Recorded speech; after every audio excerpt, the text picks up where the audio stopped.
general meetings as well. So the clarity now is that we can now even host general meetings on the VC, and therefore carry on all necessary work during the crisis period itself. I would request everyone, including those who just recently entered, to keep their videos off. I can go and stop people's videos, but that's not a good use of our time. So kindly, please, all of you, requesting all of you to please respectively turn all your videos off. There are some people still coming in, so let's allow them to come in. But as I mentioned, let's please keep the videos and audios off for everyone. And let's therefore get focused on what we're going to talk about. So what are we going to do today? I might still have to go and admit people even as we speak, because some people are still trying to enter in. But let me just start setting the context of today's meeting. We'll have approximately 1.5 hours to talk about corporate meetings during the crisis. I don't need to build up the background of why this discussion was required, as I'm sure all of you appreciate. There is, we are all passing through a peculiar time where we have extraordinary circumstances, and work still has to go on. So question basically is that during this period of crisis, how can companies still carry work on? How can companies still do meetings? Do companies need meetings? Well, I think almost without doubt companies require meetings. As you can see, half of the world, more than half of the world's population is under a lockdown. More than half the world's population is closeted into the respective chambers and cabins and rooms. And well, companies still have to continue to function in the meantime. So there is a need, very obviously, there's a need to continue to work. And therefore, there might be a need to take decisions. And I'm sure you all appreciate that corporate decisions may very often require meetings. There could be a variety of types of meetings. There could be meetings of the board. There could be general meetings. There could be so-called class meetings. There could be committee meetings. There could be management committee meetings as well. So meetings could happen at various range of, the organs of functional or decision-making organs of companies. It could be a management meeting. It could be a committee meeting. It could be a board meeting. It could be a general body meeting. It could be a class meeting, creditors meeting, and all. There could be lots and lots of meetings which might be required for companies. So question basically is, as we talk about meetings in context of corporate laws, we are not talking about management committee meetings, management meetings, internal meetings of the management, internal meetings meaning where the meeting is not meeting of the board or an organ of the board. For example, a committee is a subset or organ of the board, but that's almost borrowing its powers from the board.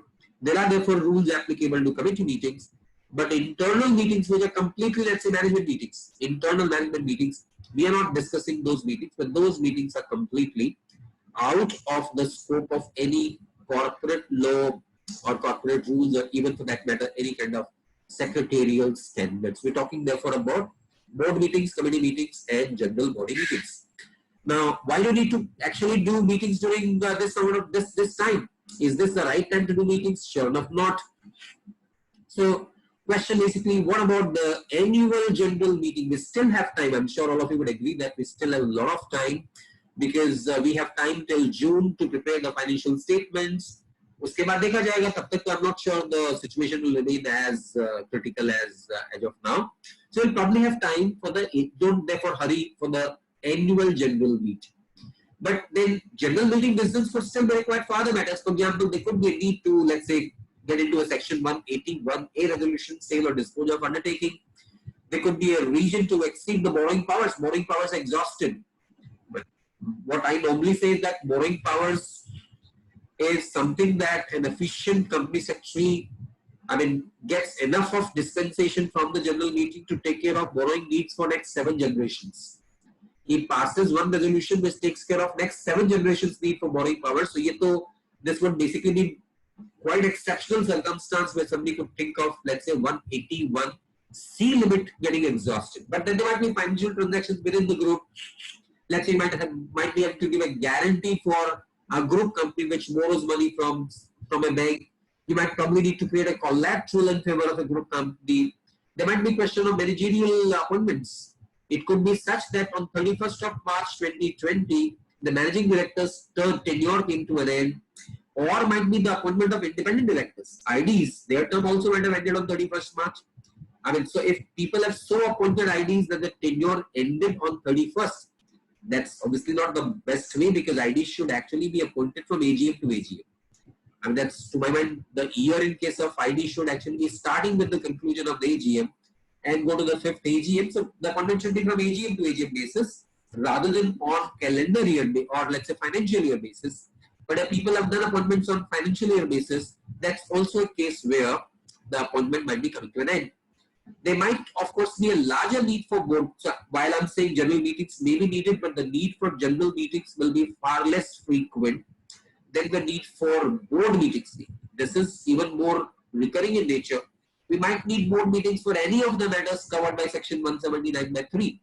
Now 179/3 has quite routine matters, for example, borrowing, lending or investment, and the good thing is that those are matters which are typically delegated. But what is not delegated is power to issue securities. So if there's a question of issuance of securities, let's say the company wants to go for a bond issuance, the company wants to do a private placement of bonds, you will still need to pass a resolution. I would quickly point here that what requires a board decision is the power to issue. Power to allot is not something which requires board decision. Issuance has been authorized by the board. Allotment may just follow without a board meeting. Board is not required to allot.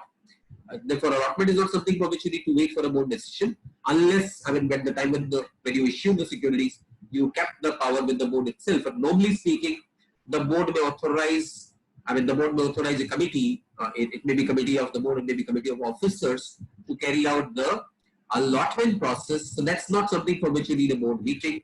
You might also have to get into contracts where directors have some degree of interest. Section 184, for example, talks about interests, talks about contracts where directors have an interest.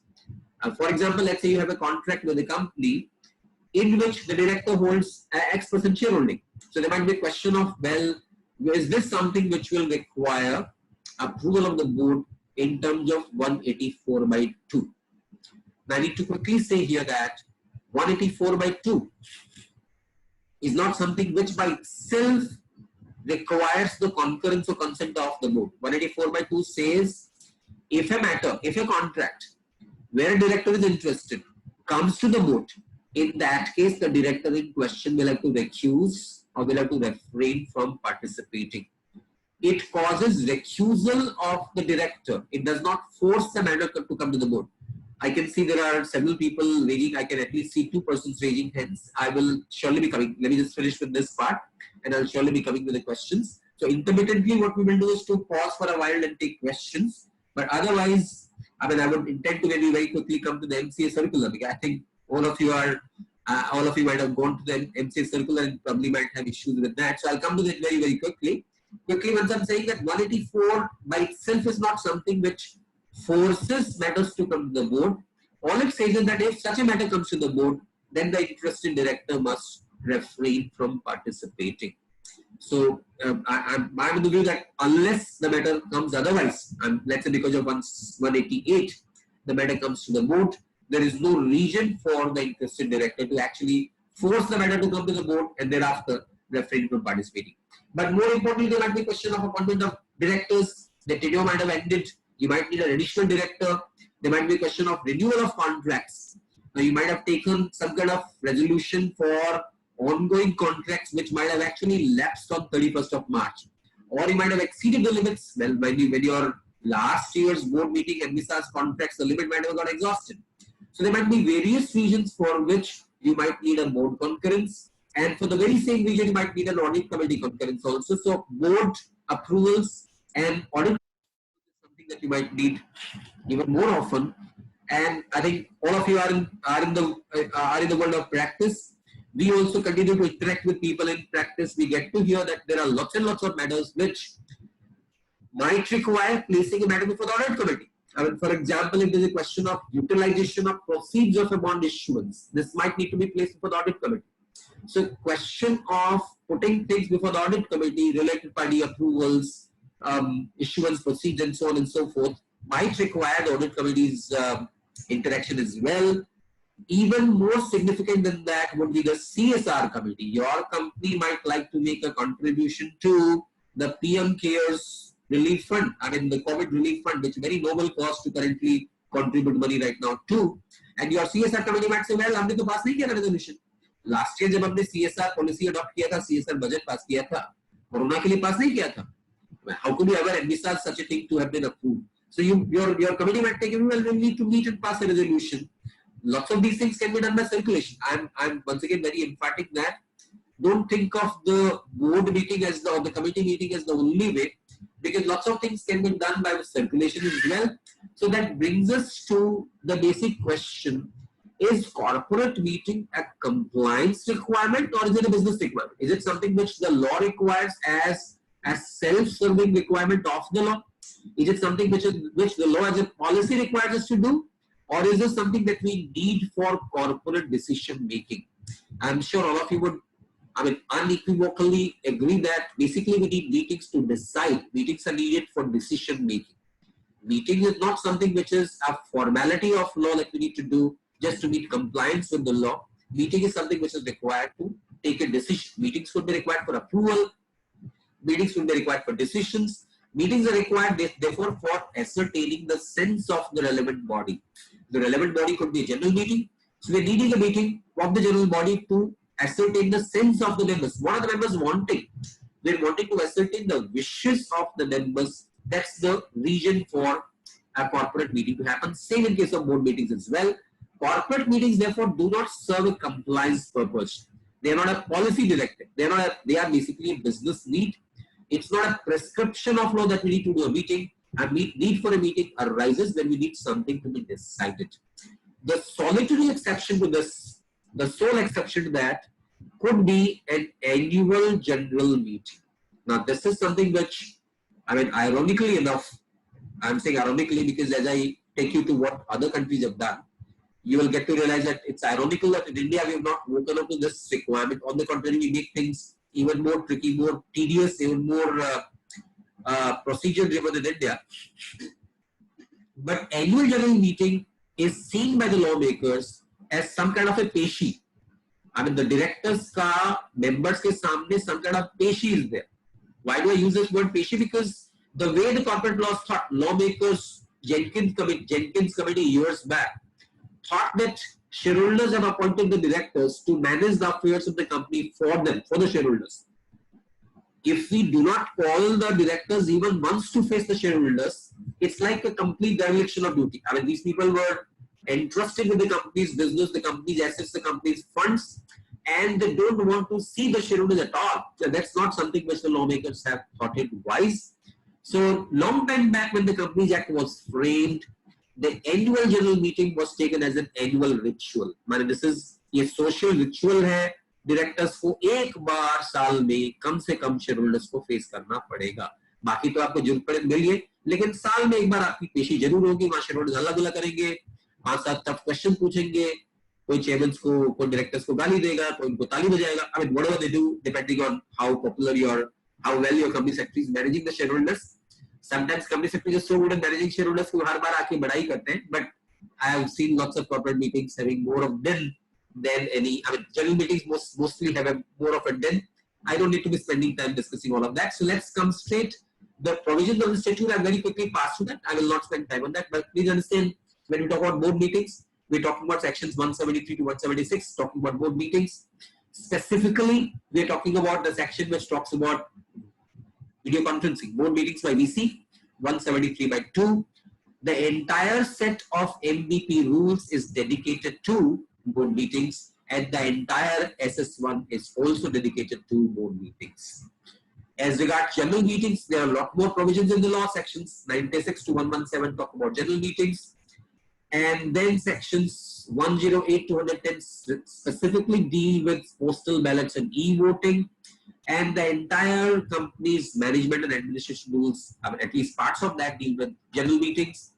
Rules 17 to 31 are mostly dedicated to EOGM.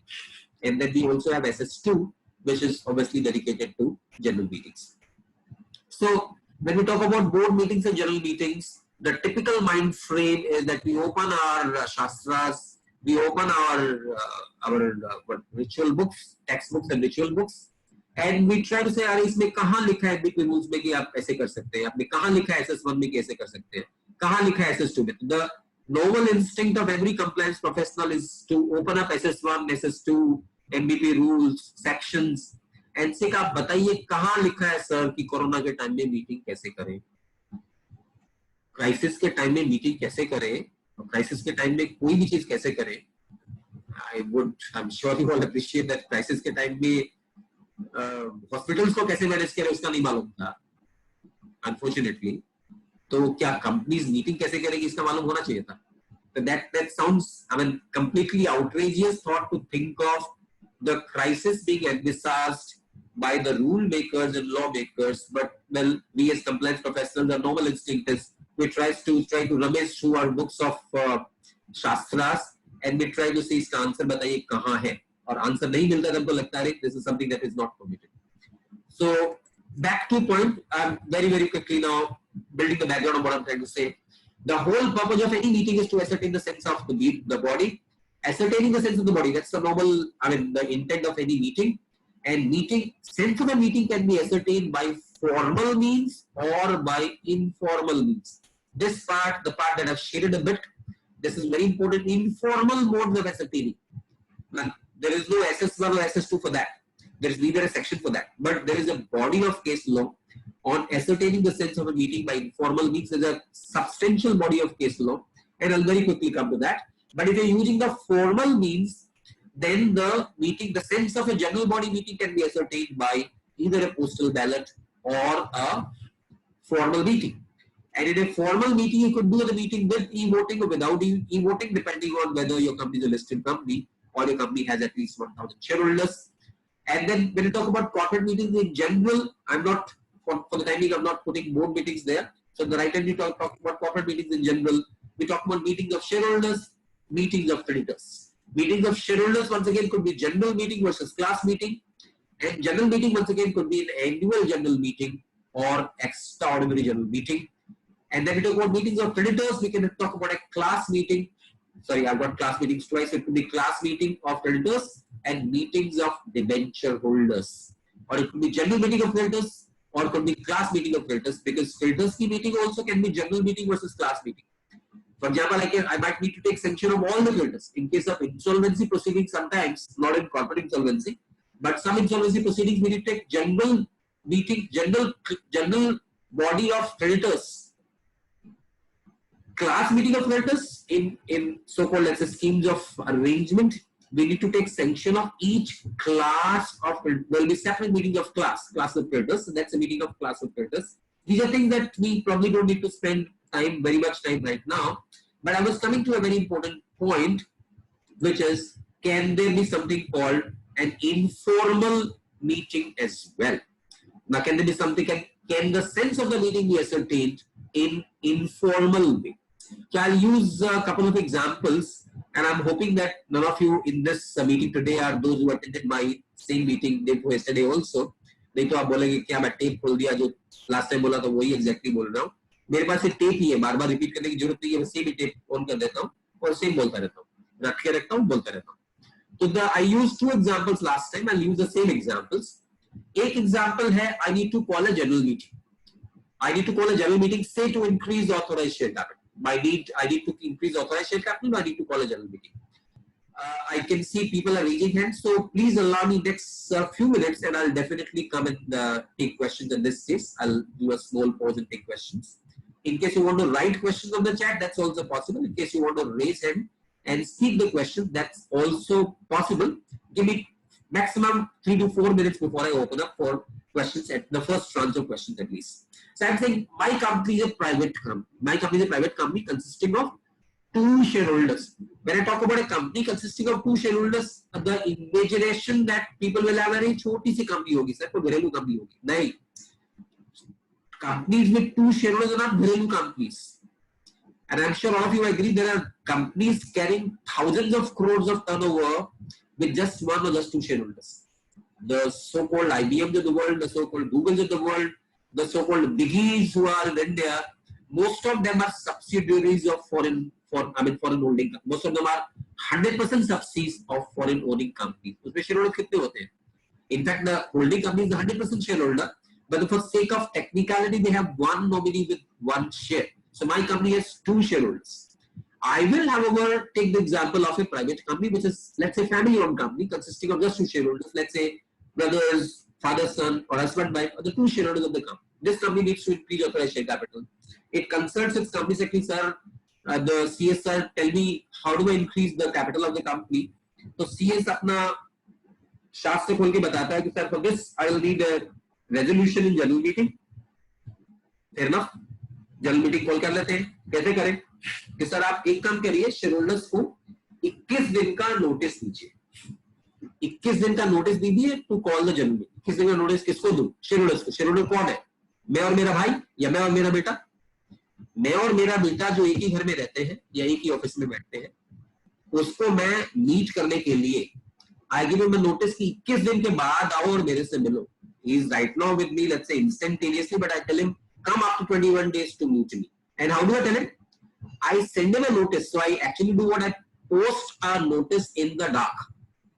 In fact, आपको बताऊं कि right now as we're discussing, we were talking about the MC circular also, and there was a very interesting thought about notices. I'll come to that as we discuss later.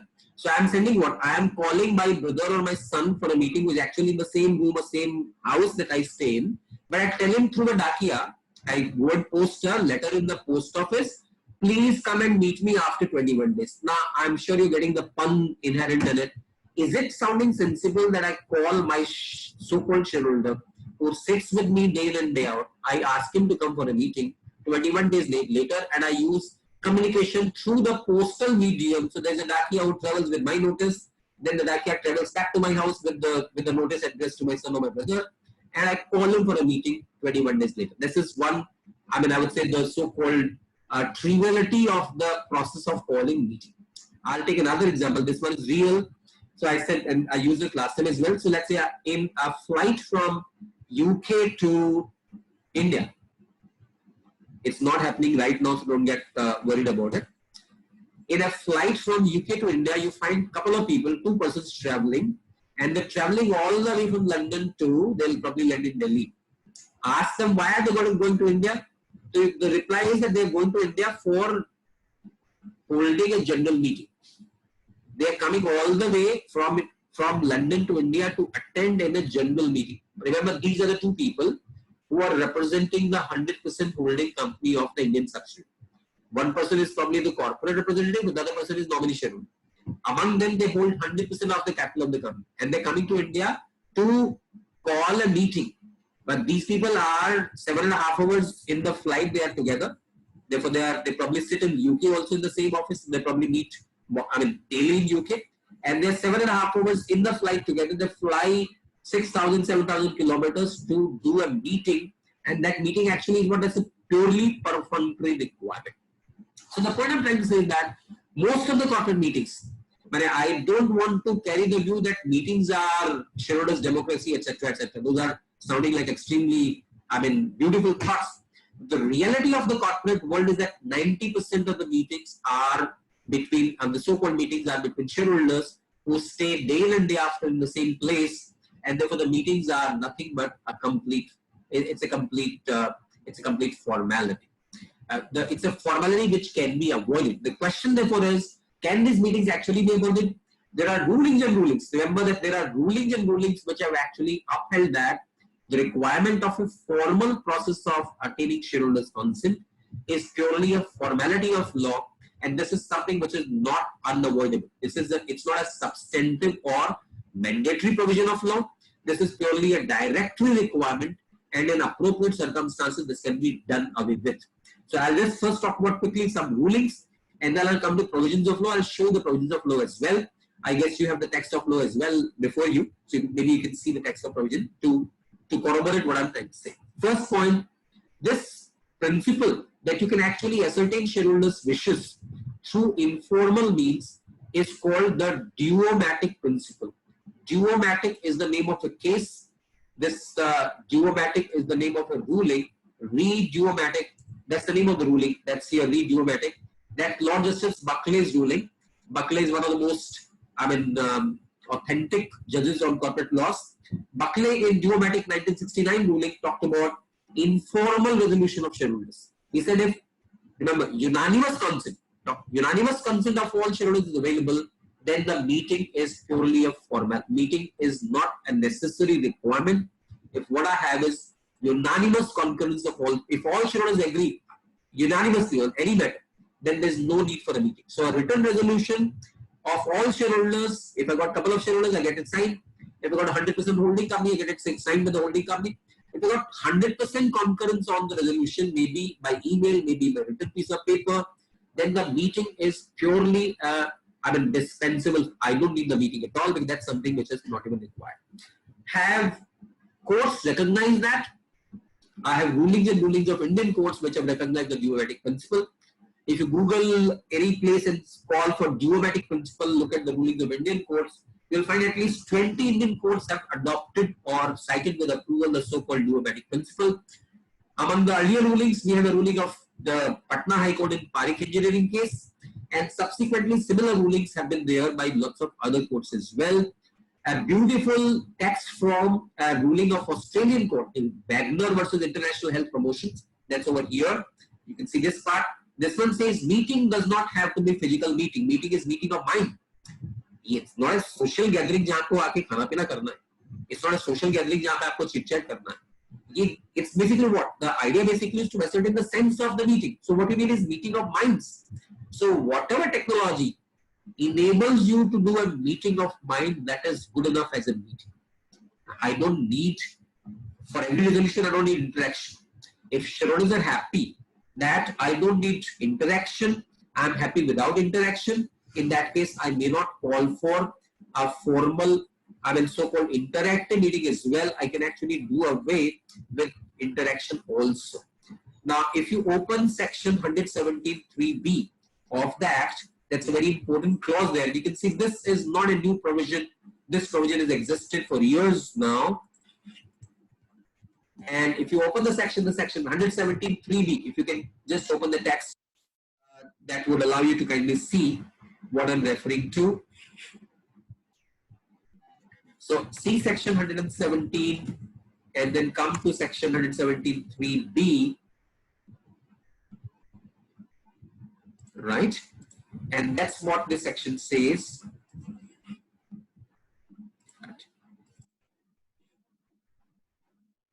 See 117(3)(b.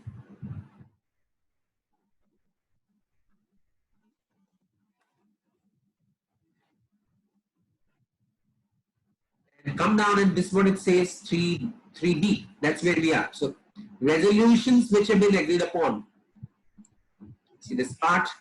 Resolutions which have been agreed upon, agreed to by all the members of the company. I would like to stress on the word all the members of the company. If I have unanimous consent, so normally speaking, you talk about an OR, an SR, that's not unanimous sanction. There's no provision of the Companies Act which ever requires unanimous resolution.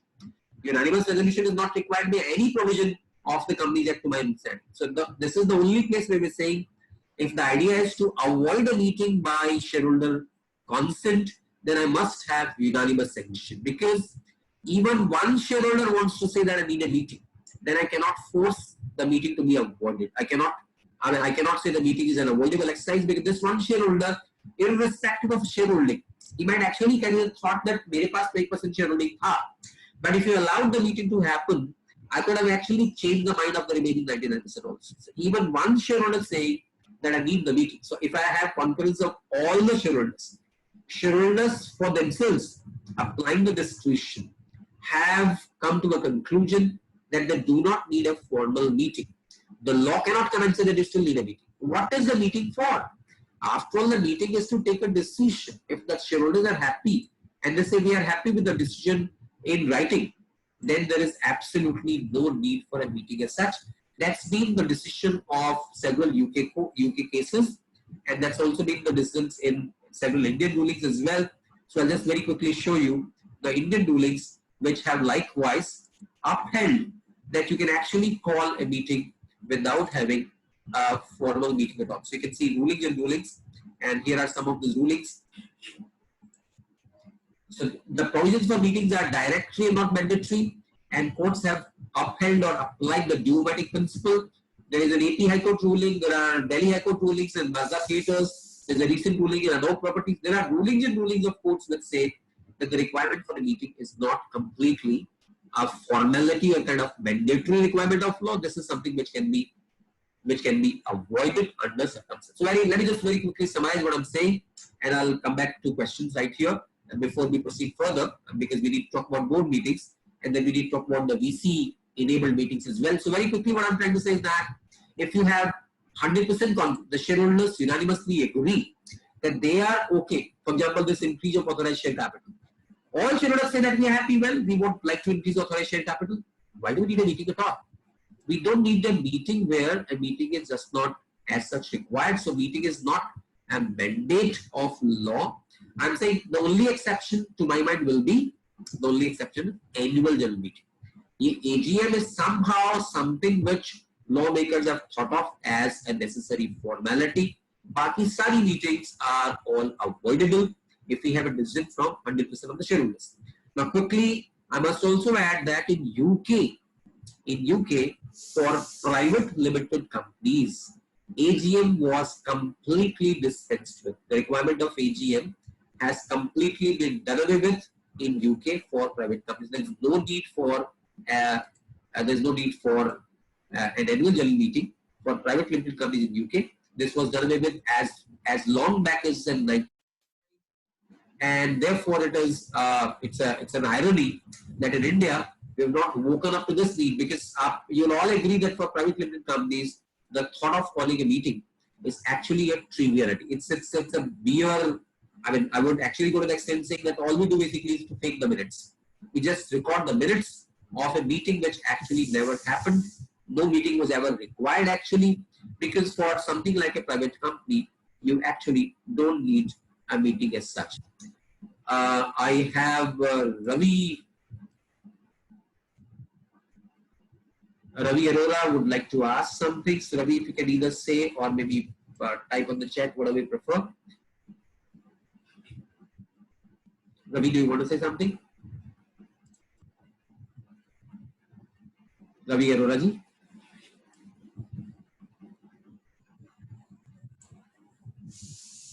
Okay. If not, Ravi Arora, do you want to say something? Okay.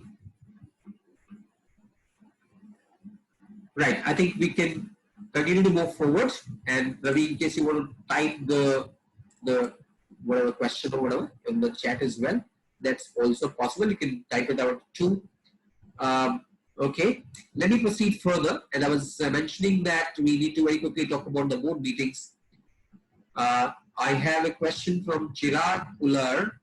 What is the meaning of the word special resolution 1117.3b? The meaning 1117.3b says that if we have resorted to this method, we've resorted, by the way, I must also very quickly say that this 117.3b is not the product of the Companies Act 2013.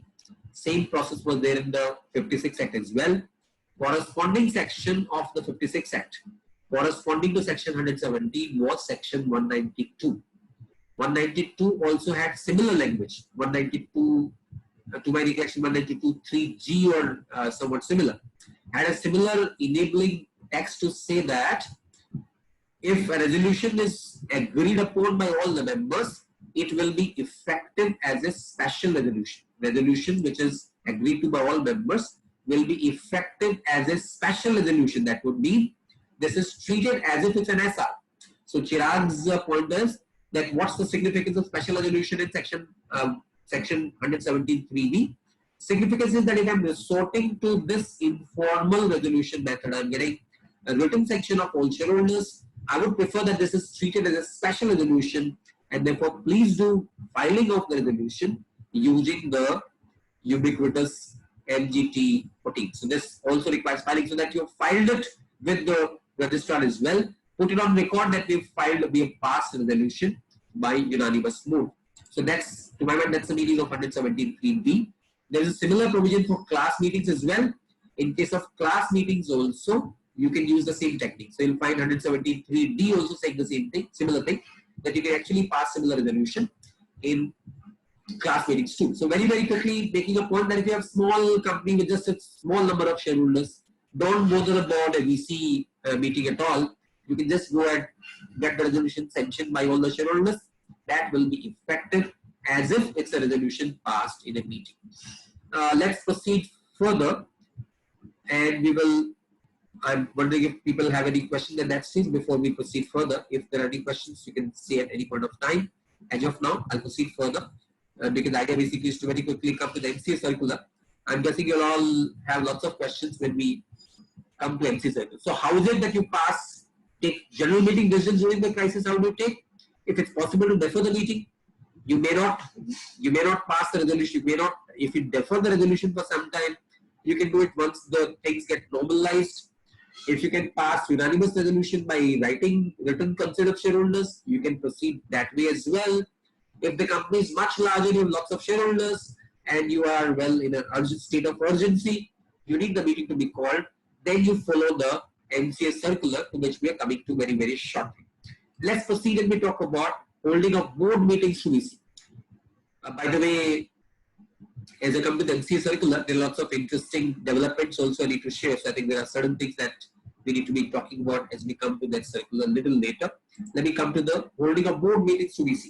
So in case of board meetings, well, MCA was kind enough to permit general meetings by VC on the 8th of April. But when were board meetings by VC permitted?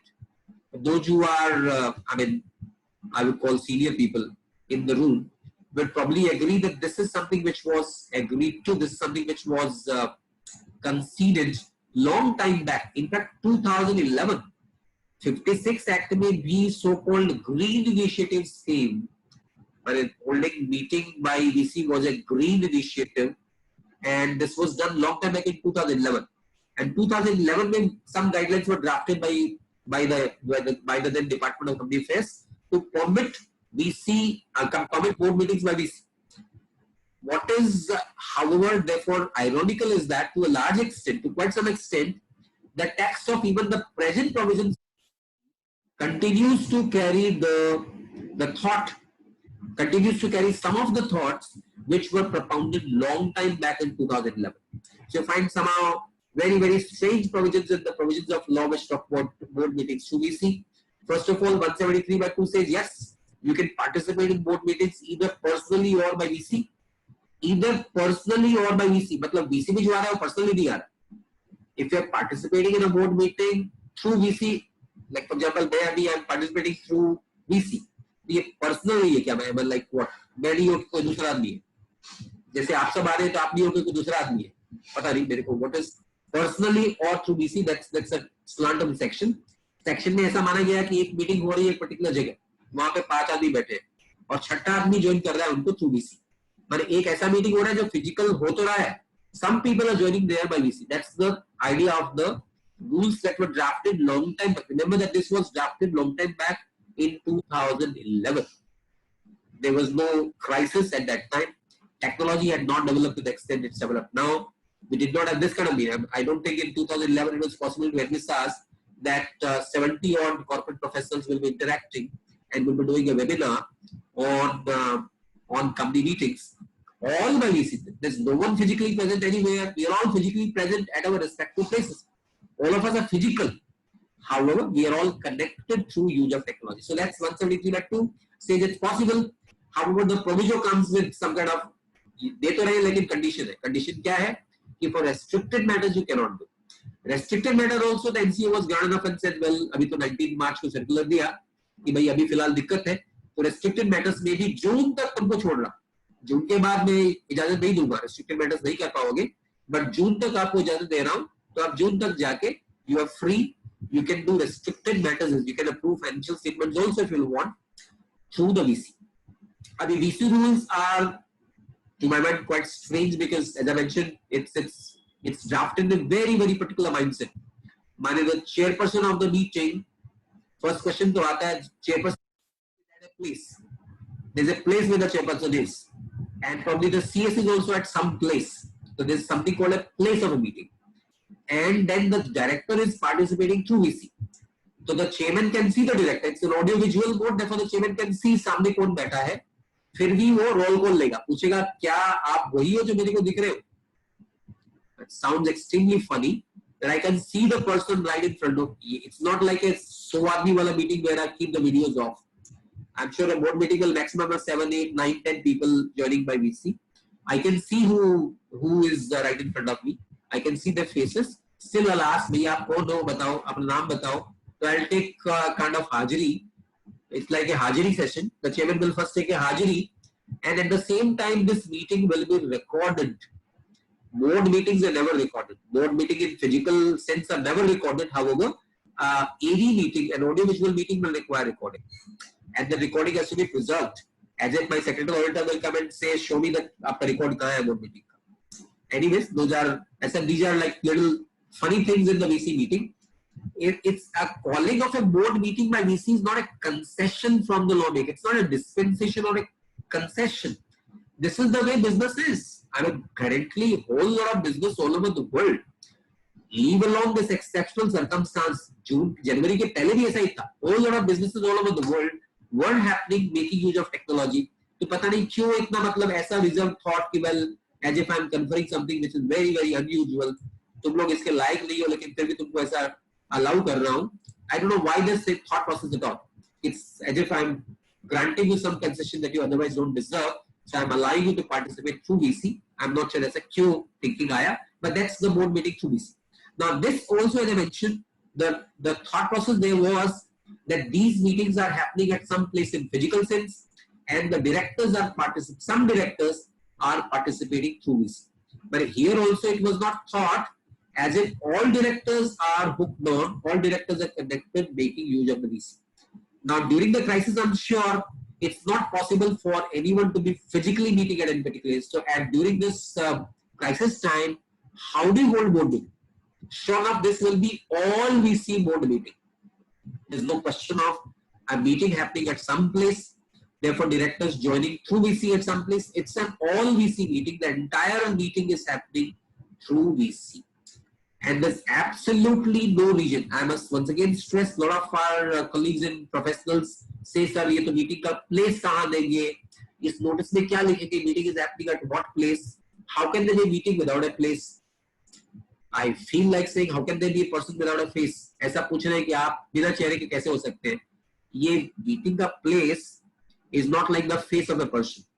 If there's a physical meeting, there has to be a place because people have to, go to a place to meet. If the meeting is happening using technology, उसका place क्या होगा? I don't know if there's a place of a meeting at all. The meeting is happening on the cloud. The meeting is connected, making use of technology. उसका place कुछ नहीं होता है. The meeting is a VC meeting. So all VC meeting is absolutely possible. Don't even have an iota of doubt in that. Don't even keep even slightest of confusion on that. It's possible to have an all VC meeting. Question, all directors will participate electronically. That includes the chairman, that includes the CS. Everyone will be participating in electronically. But of course, our compliance friends will once again consult their books and say, sir, इसमें तो what happens to register under section 189? I have to place the register of contracts before the meeting. My register of contract office में रह गया. अभी VC meeting करूँगा तो कहाँ से वो register of contract लेके आऊँगा, कैसे meeting में place करूँगा? इसका जवाब नहीं हो सकता. अरे, you are in situations where every question is not answerable. I am very sure you don't have the register of contracts in electronic form. I don't suggest you go to your office and grab a copy and get a scan of that. Let's not get into all of any of that. The register of contracts place nahi hoga to nahi hoga. No one can force you to do something which is just not possible. Therefore, if you don't have register of contracts in electronic form, don't worry on that. Similarly, some people say this is the first board meeting of the financial year. In the first board meeting, I have to place MBP1 given by all the directors. My directors have not given the MBP1 so far. Should I go ahead and do the meeting? Please don't worry. If you are in some state of urgency where you need to take a board decision, this will surely count as the first board meeting of the financial year. If the directors have not been able to put in the MVP once, to my mind, that's not a, I would say, small, small, small glitches here and there will all be perfectly pardonable at this point of time. So don't even think as to what will happen to the MVP1, etc. Those all things can be, they will not be like something that stops the invalidates the meeting. The meeting will not get invalidated, nor will your directors be liable to be prosecuted for not filing their MVP1, because sure enough we don't expect that level of compliances at this stage. So I will once again very quickly say we will start discussing on the MCA circular now. I'll allow next few minutes to just quickly discuss questions at this stage. To my mind, complete all VC board meetings are perfectly possible. If you're not been able to place 189 register or you're not been able to place MVP once, don't worry on that. The most important part is to decide and continue to move ahead. Let's not stay anchored to the past, and let not people have a view that the company secretaries or the compliance professionals are the last persons to change. That will be a most unfortunate impression to give. We should not seem like the last person to change. I have a question from Nidhi Dan, who is saying, now that we have seen the impact of COVID-19 creating disturbance all over, can a force majeure clause with effect to conducting the meetings in the articles of association in future take care of? I don't need to go to such intricate things as force majeure. Force majeure is something which typically gives me a carve out from a contractual obligation. I surely say it's a force majeure. I don't even have a doubt in that. Question basically is that, will somebody even at least even say that you're liable to be prosecuted for what you did not do? If you could not do something, it's the sheer impossibility. Can someone say that because you did not do what was impossible, I'll prosecute you? But I'll prosecute you for not doing what you could not have done. Impossibility is always an excuse. I don't need to take shelter under such articulate clauses as the force majeure clause. That's not even required. Let's now straight continue to move forward, and we will be coming to the MCA circular. I'm guessing आप सबको लग रहा होगा कि आपने किया तो sir MCA circular पे था और खाली आप बाकी बातें बोल रहे हैं, MCA circular पे आए नहीं.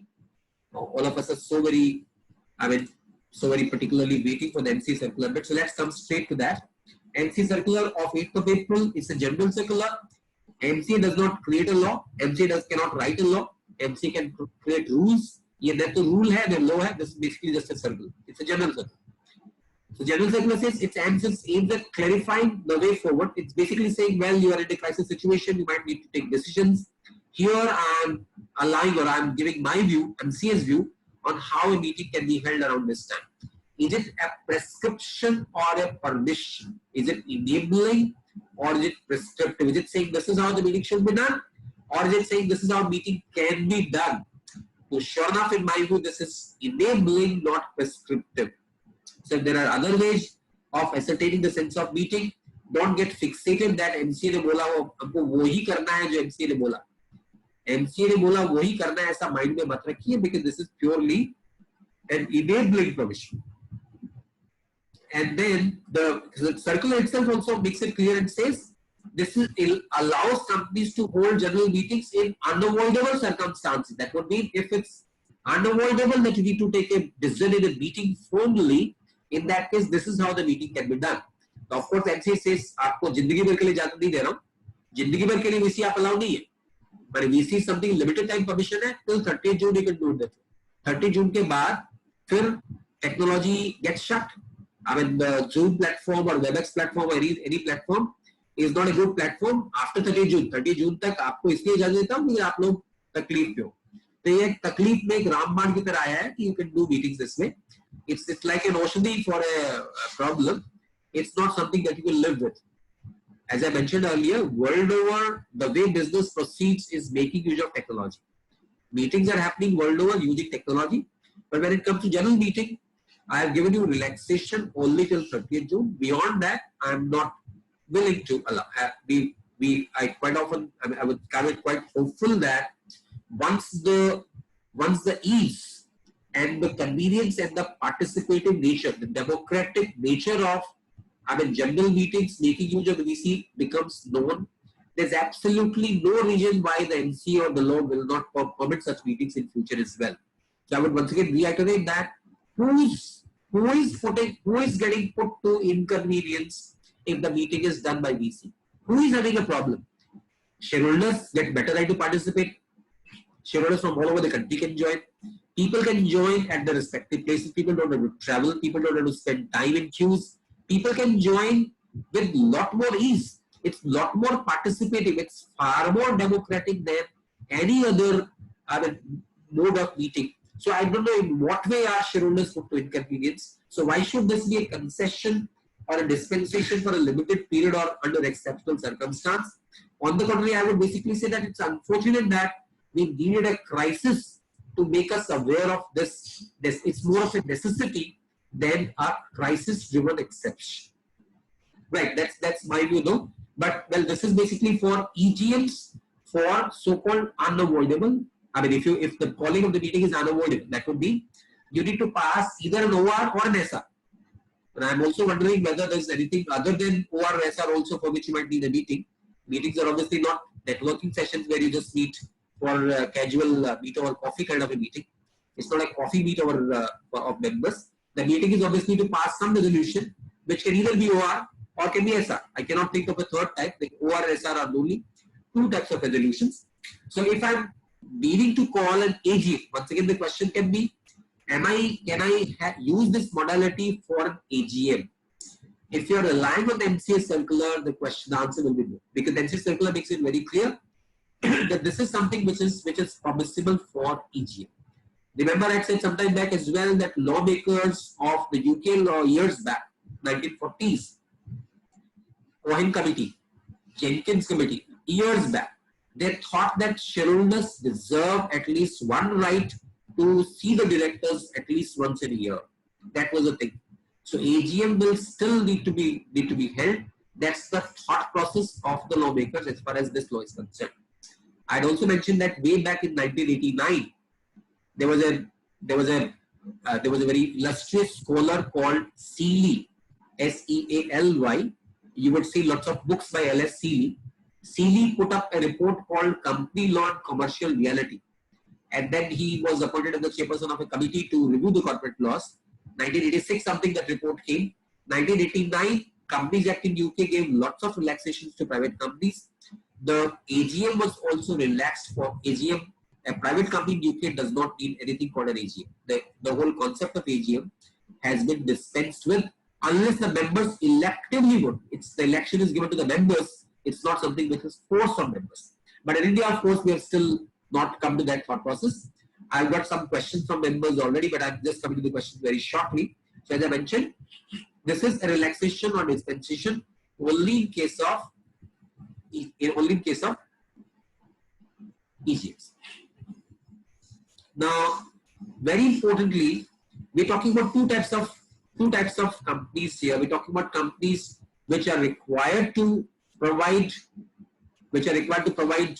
electronic voting, and we're talking about companies which are not required to provide electronic voting. The circular distinction between companies required to provide electronic voting facility and those which are not required to provide such facility. For companies which are required to provide electronic voting, what are those companies? Section 108, Rule 20 talks about companies with 1,000 or more members or equity listed companies. Equity listed companies and companies having at least 1,000 members or more, they will be the ones required to provide the facility of electronic voting. So if my company is required to provide e-voting, then the rules are a bit different. But you can see the larger composition of companies in the country, most of the companies are those which do not need electronic voting facility. So that's something which is not required for most of the companies. Roughly, you can see the pie chart as well. Most of the companies are private companies. Even out of the so-called unlisted companies, most of them are still companies which do not need to provide any kind of LVC facility. So I'm very quickly once again coming to the presentation. Here we are. most of, you can see the pie chart, most of the companies are those which don't need any kind of, electronic voting facility as a part of the law. Now, as regards the requirement of the so-called VC meeting, now we're talking about an EGM which is conducted on the VC. We said once again, for AGM, you still need to wait. I was mentioning that there might be some developments which might be happening shortly. So we might actually need to wait for some developments to happen as well. But as it stands now, the situation is that the AGM is still not permitted. Now I get to hear that there is a kind of dialogue happening to permit AGMs as well. So maybe hopefully there might be, that dispensation as well. But as of now, we have no permission for AGM. But for EGM, we have the VC EGM already. And I have a question from Chandanaji also. Chandanaji, I'm just coming to you very shortly. Just give me, few more minutes before I finish some basic things about the MCA circular, and then we'll come to the questions. So the common requirements of both those companies which are required to provide electronic voting and those which are not, there must be a recording of transcript on the website. The transcript of the meeting must be posted on the website of the company, if the company has a website. So it goes to say, if the company has a website, then put the transcript on the company's website. First question, which is even more important, we start with a meeting by sending a notice. Meeting has to be conducted by shooting a notice. We'll send a notice of the meeting. How do you send a notice of the meeting? Think of once again the all VC meeting. Am I meaning to say that I will, under situation of crisis, when meeting to karuna on new technology, but I'll post the envelopes of, containing the notices. I'll print the notices and I'll put them in envelopes and I'll put nicely stamped and then I'll drop in the postal boxes. Now please understand, none of that is possible. So if I'm envisaging an all VC meeting, I'm envisaging also all notices to go also in the electronic format. There's no question of physical notices for an all VC meeting. The meeting will be entirely by VC. So all my shareholders will presumably be contacted with the electronic notices only. It's thought by some people, and are very responsible people, that currently the circular does not seem to be talking about how the notices will be sent. So there might be issues because people might say, I can send notices by email. What if my shareholders don't have an email? I have such shareholders who don't have an email as well. My shareholders are, let's say, oldies who don't have emails also. Or at least the emails have not been provided to me. How do I send notices? And there is a provision of law that if I have deliberately accidental omission to send a notice will not invalidate the meeting. But the omission is not accidental. The omission is schematic, because schematically you could not have sent notices to people who are not provided email IDs. In that case, how do I actually send out notices? So to this also, hopefully, a clarificatory message may be expected from the MCA shortly to say that if you're proceeding to do meetings by VC, in that case, sending out notices in physical form, in print form, will not at all be required. It would be extremely counterintuitive to believe that I'm doing the meeting on the VC, yet I go printing notices and go posting notices. That is completely counterintuitive. However, the law expects that when I do a meeting, I will actually record the proceedings and I'll put them on the website of the company. Website of the company means what? My company has a website, but my website is meant for my commercial products. So where do I put? The transcript of, first of all, what is the meaning of transcript? Is the transcript the same as the minutes of the meeting, or is there a transcript beyond the meeting? Is it like the kind of recording that we're doing here? Is that the transcript, or is it the minutes?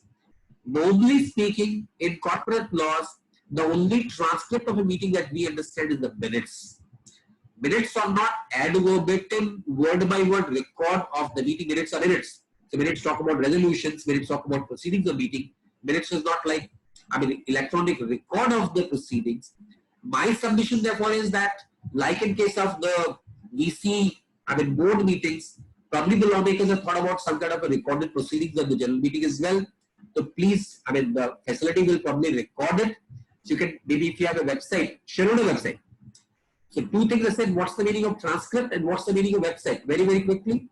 What's the meaning of transcript? Once you have transcripted the proceedings into minutes, thereafter to my mind there is no relevance of the so-called recorded transcript. Because the circular is not saying till when will you keep the transcript. For how long will you keep the transcript? To my mind, if the minutes are already minuted and signed, then the transcript has no meaning, because the exclusive and conclusive evidence of proceedings of any meeting is the minutes. The law says it very clearly that the minutes are the conclusive evidence. उसके अलावा कोई evidence नहीं है. The chairperson has signed the minutes. That is the evidence. Nothing more is required. So the transcript may be there till the minutes are signed by the chairperson and put in the minute book. That is my view. Second point, when you talk about website, what is the website of the company you're talking about? Which website? My company has a website which is commercial. I put my products, I put my commercial products, I put their prices, I put contact me kind of a website. So my website is purely for commercial information. Am I expected? My website is not for shareholder information. My website does not contain or does not need to contain shareholder information, because I am completely a private company. I have a website which is for my products and services, but not for my shareholders. Because what point will it serve to put that transcript of proceedings on a website which is not even expected to be accessed by the shareholders? Once again, I'm saying website here means shareholder facing website, investor facing website. If you have an investor information website, you need to put the transcript there. Otherwise, there's absolutely no question of putting the website there. So the timing of the meeting must be conveniently fixed. To keep in mind the time zones. If we talk about India, India has only one time zone, unlike lots of other countries. But if you have shareholders across the world, then keep care of their time zones also. Don't think in terms of Washington time zone or UK time zone, and that might be mismatched with Indian time zone. Think of the majority of shareholders time zone. Allow 15 minutes extra time before entry. The meeting, let's say, starts at 11. Open the platform at 10:45 or so, let people enter. So that 15 minutes before the meeting is for shareholders to enter. Because I'm sure those who came by Zoom, we understand that it takes some time for the entry. And then keep it open for 15 minutes after the meeting is over. Quick question that comes is, what for am I keeping the website open after the meeting is over? The meeting is over. The chairman has concluded the meeting. Uske baad bhi the platform is over. What for? What are they doing? Is it for shareholders to do what chit chat? So the purpose of keeping that 15-minute window open after the meeting can only be for posting the results of the meeting. And we'll very quickly come to that. The result of the so-called email, shareholders to post email, etc., that can be accomplished in that next 15 minutes. I have some questions already here. So let me quickly take questions before we proceed further. I have a question from Chandanaji who says, some companies with January, December are required to hold the AGM at 30th June. What could be the solution for them? There are lots of companies which are foreign subsidies, and many of them have December ending. So for all of them, June is the timeline. We are right now in mid of April. Hopefully, let's all hope things might improve. In any case, as I mentioned earlier, there's a strong possibility that the MCA may be kind enough and extend this facility to AGMs also. As I mentioned, countries from where the Companies Act originated, those countries from where the law came, those countries have completely dispensed with the formality of AGM, at least for private companies. And I think VC meeting is the norm elsewhere in the world. So I'm guessing this also will be allowed.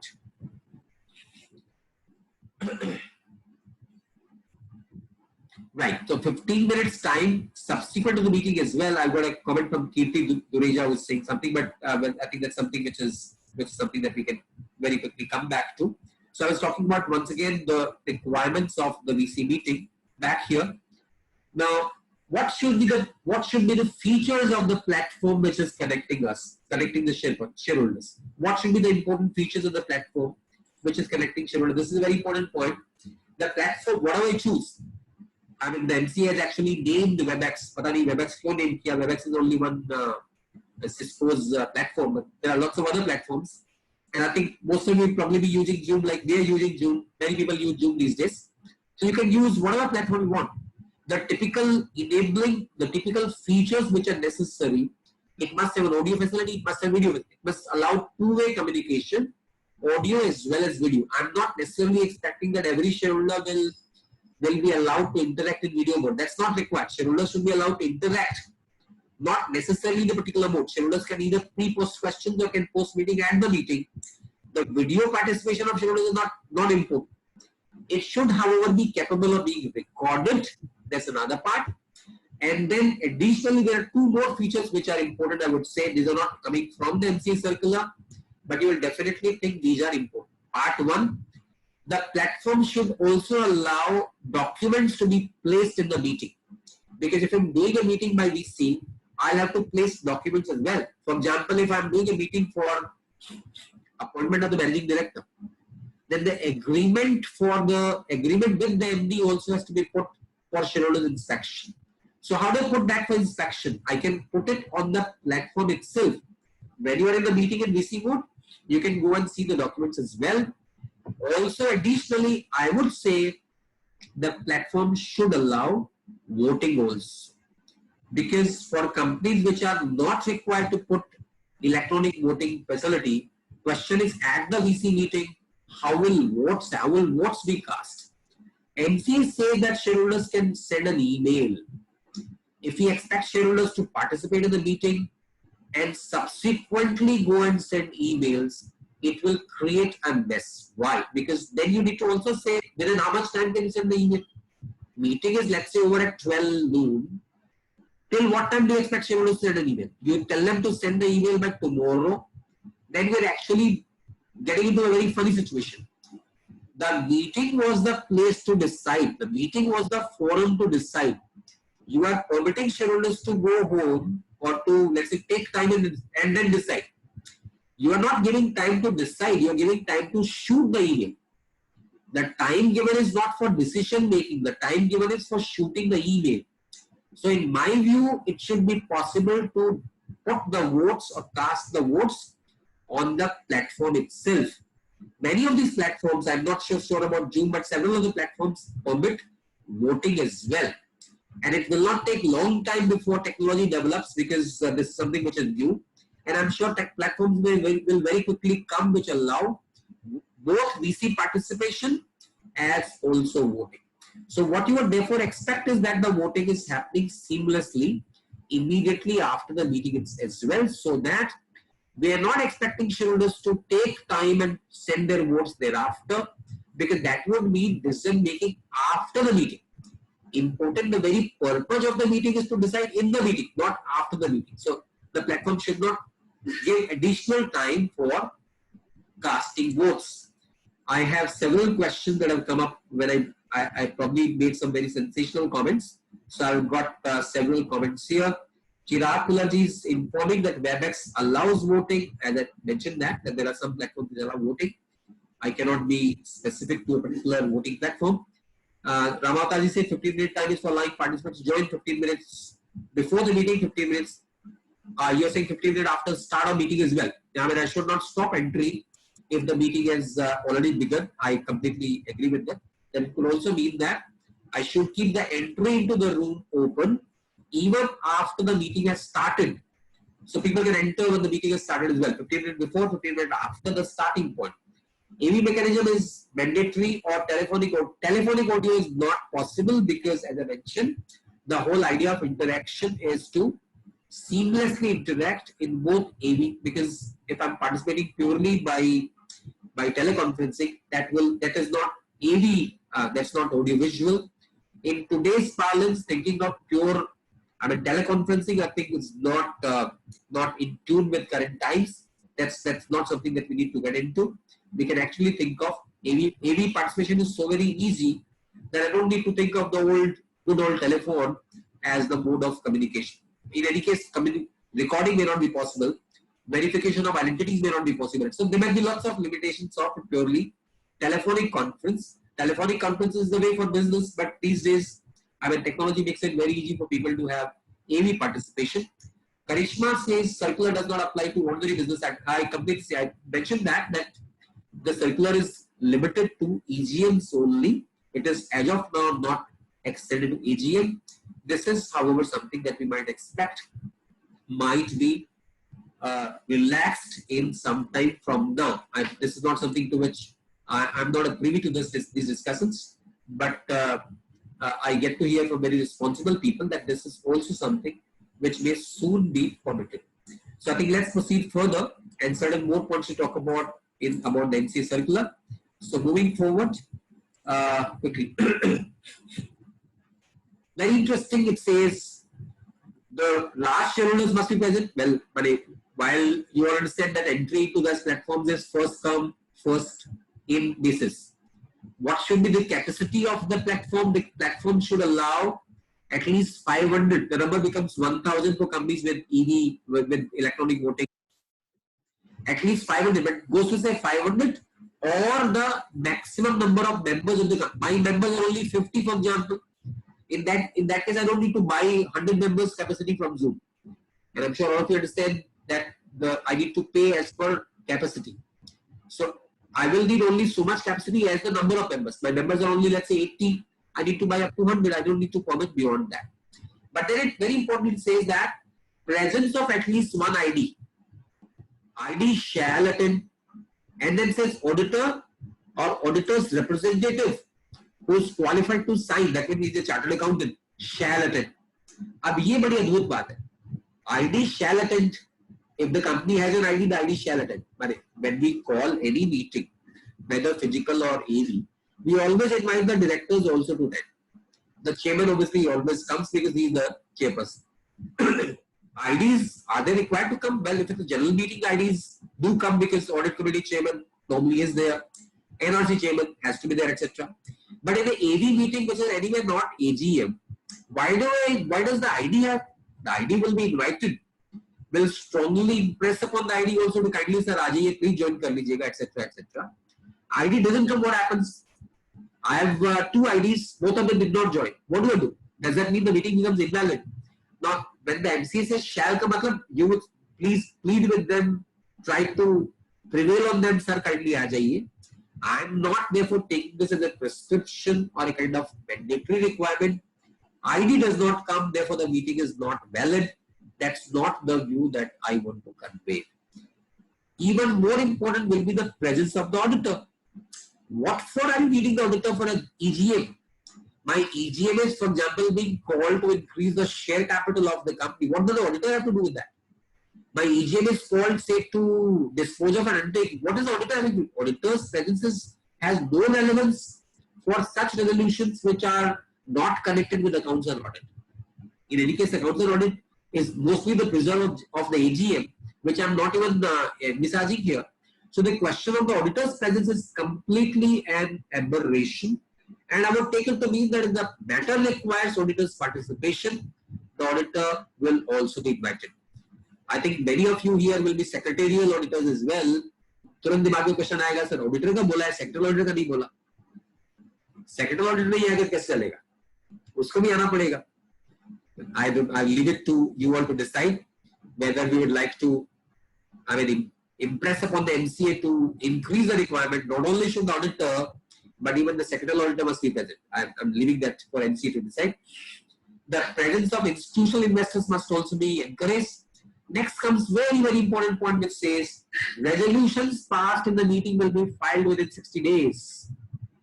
Now people have taken this to mean all resolutions passed in the meeting will require filing. That's completely an erroneous belief. This is not a requirement of filing. This is permission to file, remember. It's saying you can file within 60 days. Filing comes from section 117.3, which says you have 30 days to file resolutions which are special resolutions. Special resolutions or resolutions requiring filing in terms of 117.3. For example, contract with a managing director requires filing. Filing is triggered by 117.3, not by this circular. This circular cannot require filing. So the question basically is that if the resolution pertains to a circular which requires filing, then for filing we have 60 days time. We don't have 30 days time as usual. We have 60 days time because we are passing through a difficult time. You might need the chairman to sign the resolution. You might need somebody's physical signature as well. So we have additional time of, up to 60 days to file. Filing is not requirement of the circular. Filing is basically required by the law. And then comes the question, how will the notice be given? Will this notice contain, for example, will the notice say the meeting will be called at such and such place? Will there be something called at such and such place in this meeting? Will this notice contain the roadmap of the place? Blah, blah, blah. These are obviously, I'm sure I don't need to say that this circular, this notice will say the meeting will happen on the VC, by the VC mode at a particular date, particular time. But the resolution, the notice will say the meeting is a VC meeting. And of course, the notice will contain all those requirements which are there in normal notice. The notice will contain the explanatory statement. The notice will do all disclosures as normally required. The notice will give the same text of resolution which we give in physical notices. So the notice will give everything which notices typically contain. Now comes a very, very important point. The point is, if I'm calling the meeting by VC, I'm in some sense of urgency. I am in some state of urgency. So I want the matter to be concluded fast enough. Normally when I call a meeting, how many days notices are you giving? 21 days is what the law says. We exclude the time, the day of the meeting and the day of shooting the notice. So it's 21 clear days. And then we add 2 more days for the time taken in post. So it becomes 21 plus 2 plus 2, that makes it 25. In VC meeting, how many days notice will you give? So sure enough, the 2 days postal time is not required because it's not being dispatched by post. So I will need 21 days time. 21 is clear. But I said we are using the VC option because I have some kind of urgency. If I have an urgency, am I prepared to wait for 21 days? Will I not call the meeting using a shorter notice? So if I'm calling the meeting with shorter notice, question is how do I get the concurrence of shareholders? Section 101 says I must have concurrence of shareholders to a shorter notice. Where will I take that concurrence? They will probably notice that there is a requirement in some SS2 which says the concurrence must come prior to the meeting. Now, please understand the SS2 or SS1 or whatever SSs that we have, none of them are aligned to these exceptional circumstances. And I'm sure you also understand that the SS also starts by saying that if the law is flexible, so is the SS. SS is not rigid in the law. Law changes, SS automatically changes. We don't need to expect a specific variation to SS. So SS says the consent to shorter notice should be prior to the meeting. Sure enough, I can actually obtain it at the meeting itself because I don't need to call meeting twice. I cannot be expected to take one concurrence first and then do the VC at shorter notice because both can seamlessly happen at the meeting itself. So the first item in the meeting itself will be to permit the short duration of the notice. Members approve it with requisite 95%, 100%. In that case, I can proceed with the short notice meeting. Right? That is an important point. So question, how will the notice of the meeting look like? My colleagues have drafted a kind of a prototype notice. It says, notice is hereby given that the EOGM of the members of this company will be held on whatever date, at whatever time, through the, whatever, I don't need to say Zoom or WebEx or whatever, whichever video conferencing facility you want, through the platform to transact the following business. And then it goes to specify the business, special business, whether OR or SR. So you need to once again say as out of the resolution and special resolution, and then go ahead and attach explanatory statements as we commonly do. So when it comes to the notice of the meeting, it's exactly how we do for physical meetings. Quickly some more points and then we proceed forward. In case of companies which are required to provide electronic voting facility, question is how will the voting be done? So in case the company is required to provide electronic voting, the voting at the meeting will also be done using the e-voting facility. That would be typically, as I'm sure all of you understand, e-voting is typically stopped. It is frozen before the meeting, some number of days before the meeting. But in this case, to allow members at the meeting also to vote. So members are voted remotely already. That remote voting is already done. That's pre-meeting remote voting. Now at the meeting as well, voting is happening. That's also through the e-voting board, but that will therefore have to be labeled. So whichever platform, the CDSL and STL, whichever, will therefore allow e-voting to happen at the meeting as well, and that would therefore be specific dispensation by the electronic voting platforms. Somewhere it says there will be a voting by show of hands on the election of show of hands at a meeting where the votes are proportionally counted. We count votes proportionally, that is number of votes, not number of hands. It's completely mismatched. It's a total aberration to say, or if there are less than 50 members, you can have voting by show of hands. Because in show of hands, how do you know whose hands am I seeing? I cannot go walking in the room to say किसने हाथ उठाया दिखाओ, फिर आपका कितने shares है बताओ. The aggregation of show of hands is completely out of tune with electronic voting facility. There's nothing called show of hands which can add up the number of votes, number of shares. That sounds so very illogical. I don't even think, and that's a discretion of the chairperson anyway. So if you have e-voting anyway, you don't need show of hands at all. And for companies which are not required to provide e-voting, we mentioned the voting can happen by sending email. My preference would be that actually it could be by voting at the platform itself. The circular is up to 30th June. So 30th June is what? Is it the date of the meeting or date of proceeding to call the meeting? My personal preference is that I would prefer the circular to be of maximum use. So I would say if you proceeded to call the meeting by 30th June, because the circular talks about conducting the meeting. Conducting meeting is what? The date of the meeting or date of dispatching the notice of the meeting. In my view, as I would like to say, I would like to contend that even after 30th June, there should be no hesitation to make this facility a permanent feature of corporate laws. This is how one would love to have. This is how shareholders and participation is better. Better and more conveniently possible. It's pro-environment. It's a green initiative. It's pro-shareholders as well. So I don't want to kind of have reservation which limits the utility of the circular. So I would probably say 30th June should be the date by which the proceedings are taken. That would be we proceed to call the meeting. That is, the notice is dispatched. Do we have a scrutinizer here as well? My secretarial friends will be extremely unhappy if I were to say that VC meeting में scrutinizer का क्या काम है? But scrutinizer, in all those situations where we need scrutinizer, we'll have a scrutinizer here as well. And in fact, if at all there's an email of the votes, the email should actually go to the scrutinizer. But in order to maintain the sanctity of the voting process, the email should be addressed to the scrutinizer. That's the only way you can retain the sanctity of the meeting. Next question. Can we use this process for class meetings and court convened meetings also? Law is talking about EGA. But can we use the same process for class meetings or court convened meetings as well? Agar you have some restructuring exercise before the court, the NCLT has ordered the calling of the meeting. Am I envisaging that NCLT will say कि नहीं ये meeting तो आपको physical ही करना पड़ेगा? That sounds out of question. Because in current circumstance, question of anyone doing a meeting in physical mode is just out of question. So we'd expect this meeting also, even court convened meetings to also happen using VC facility. No one will object to that. Proxies have any role at all? They have absolutely no role. अच्छा important question. Shareholder खुद vote कर रहा है कि उसका proxy vote कर रहा है in a VC. How do you know?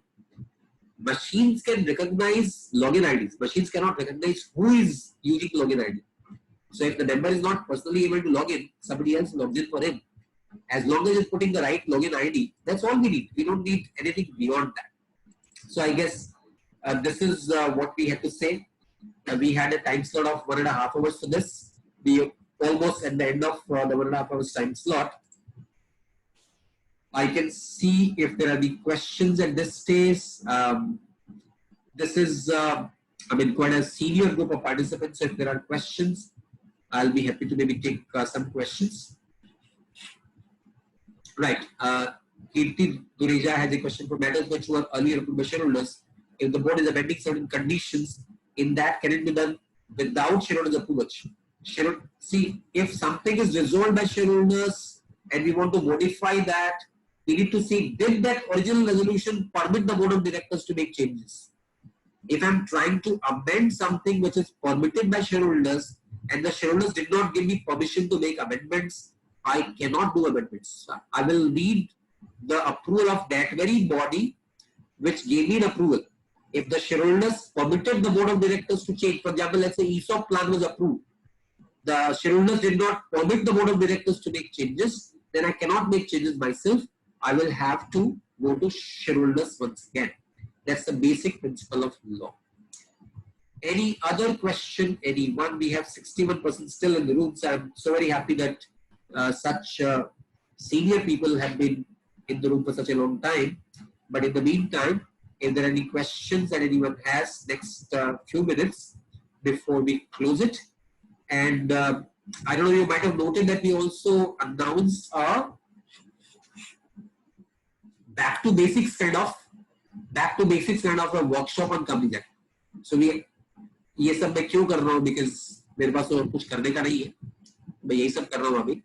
तो back to basics is announced starting, I think most likely starting tomorrow. My colleagues will be coming back with an announcement separately for those who have already shown interest. This will be basically intended for very senior people. So though it's called back to basics, but it's not basics like going to school.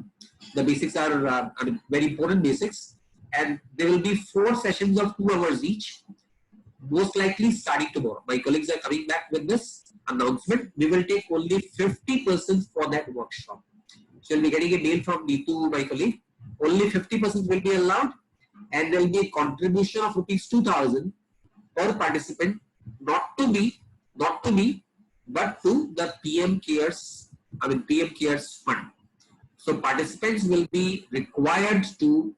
For this one, we encourage, but back to basics. Yeah, Chetan Sharma, thank you very much. But yeah, my colleagues will be coming back with the announcement. Rupees 2,000 is the minimum contribution. You are encouraged to pay more if you want to. Everything is going to, you're not paying anything to us. Pay directly to PM Cares Fund. Show us the receipt, and then you are in. Maximum 50% will be taken. We'll be discussing sections 179 up to section 188. Companies Act की सारी आत्मा वहीं पे. 179 to 188 is the Atma of Companies Act. We'll take that there. So let's quickly see question. Kirti has another question. Enlighten on aspects of matters restricted on which opportunity of being heard is to be given. Very important question. If there is an opportunity of being heard, for example, let's say I'm firing a director. I'm firing an auditor. If I'm removing an auditor or removing a director, there's a question of personal audition. Because in that case, the law requires that the director to be removed or the auditor to be replaced must be given a right of representation to the meeting. Can that be done in the AD board as well? Absolutely, yes. Because there are 2 ways to circulate. Either auditor or director can do a written circulation. That can be done to members by written mode. Additionally, the shareholder or the director or the auditor can also be allowed to make a verbal and maybe audio-visual presentation to the meeting. That's definitely possible, even in that case. I'm also getting a question from Monica Kohli. Any specific format for scrutinizer report? Monica, you will not come to the format of scrutinizer's report at this point of time. I would request my colleagues to maybe draft a format and maybe put along with the presentation on this particular presentation today. So the format of scrutinizer report also will try to create one and maybe post that. Can the resolution passed in EGM be signed by chairman with DSC? If the resolution requires filing, we have 60 days time. If you think within 60 days also, we'll still have an issue in signing and filing. To my mind, yes, it's possible to sign with DSC. Hopefully, however, we will not have the same difficulty over the next 60 days as well.